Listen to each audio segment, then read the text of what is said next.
হালায় ভাইতাম হবরে খান এক বছরে দুই আন খুশি আমরা মুসলমান একখান হইল রমজানের ঈদ আর একখান কুরবান ভাইতাম আতিকুল্লাহ খান।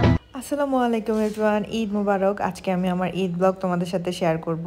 আমি ঈদে কি করলাম তাই সব কিছু থাকবে আজকের ব্লগে। এটা ছিল চাঁদ রাতের ক্লিপ। এবার চাঁদ রাতটা আমার বেশ আনন্দের কাটছে। চাঁদ রাতে আমি প্রথমবার মতো এরকম তারাবাতি জ্বালাইছি, তারপর হচ্ছে কিছু বাজি ফুটাইছি, যেটা আমার লাইফের ফার্স্ট টাইম ছিল। আমি আগে কখনো এরকম বাজি ফুটাইনি, শুনতাম বারবার যে বাহিরে সবাই বাজি ফোটাচ্ছে, বাট এবার নিজেই করে ফেলছি। অনেক ভালো লাগছে, আবার ভয়ও লাগছে। প্রত্যেকটা জিনিস আসলে না করলে বোঝা যায় না যে ফিলিংটা কেমন।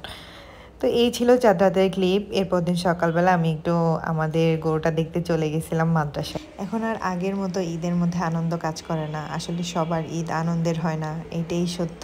আম্মুকে ছাড়া এই দ্বিতীয়বারের মতো ঈদ করতেছি। ঈদে বাসায় অনেক কাজ থাকে, আম্মুরা সেটা কি সুন্দর করে সামলিয়ে নেয় কোনো অভিযোগ ছাড়া।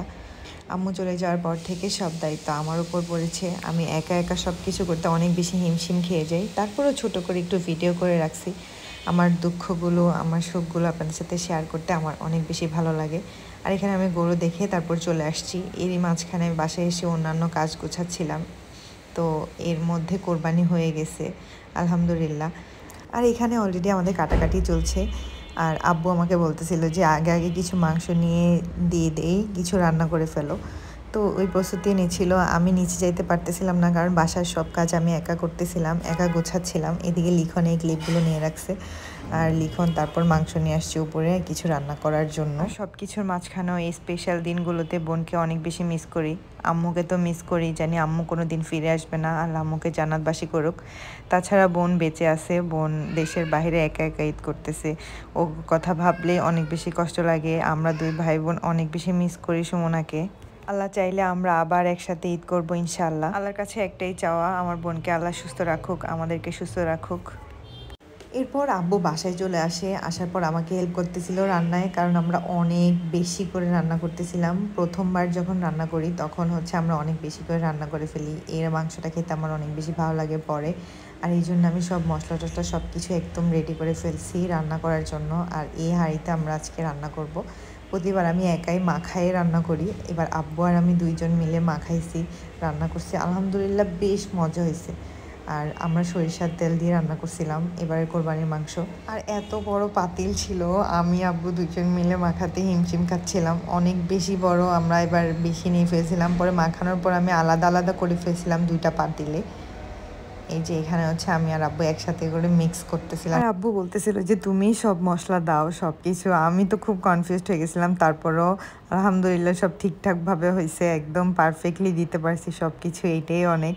সব কাজ করতে গেলেই সবার আগে আম্মুর কথা মনে পড়ে। আম্মু বারবার বলতো এইভাবে করিস ওভাবে করিস। এই জিনিসগুলো ভিতরটা এতটা নাড়া দেয় বলে বোঝানো যাবে না।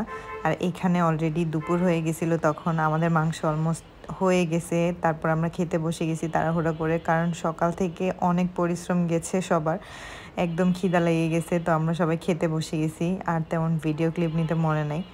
আর এই ক্লিপগুলো আমি রাখছি শুধুমাত্র একটা স্মৃতির জন্য। অনেক বেশি ভালো লাগে পরে যখন ভিডিওগুলো দেখি। সারাদিন ক্লান্তি শেষে আমার দুইটা ছোট বোন আসে বাসায়, তো ওরা আসার পর আমি ওদের সাথে একটু গল্পগুজব করি, ওদের সাথে একটু ছবি তুলি, ভিডিও করি। ওরা আমাকে বলছিল আপু রেডি হও, একটু ছবি তুলি। সারাদিন রেডি হইনি, কিছুই করিনি, কাজকর্মে ব্যস্ততা চলে গেছে দিনটা। আর কোরবানি ঈদ মানে ব্যস্ততম একটা ঈদ, কোরবানিতে কাজ অনেক বেশি থাকে, এই জন্য আসলে সকাল থেকে কোনো রেডি হওয়া কিছুই ছিল না। আর ওরা আসার পর অনেক বেশি ভালো লাগছে, অনেক বেশি এনজয় করছি এই টাইমটা। অল্প কিছুক্ষণ ছিল, বাট সময়টা অনেক বেশি ভালো ছিল। ওরা ছাড়াও আমার আরেকটা ছোটো বোন আসছিল আমার সাথে দেখা করতে, পাপড়ি।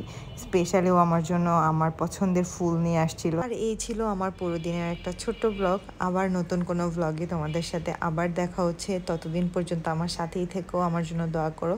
ভালো থেকো সবাই, আল্লাহ হাফেজ।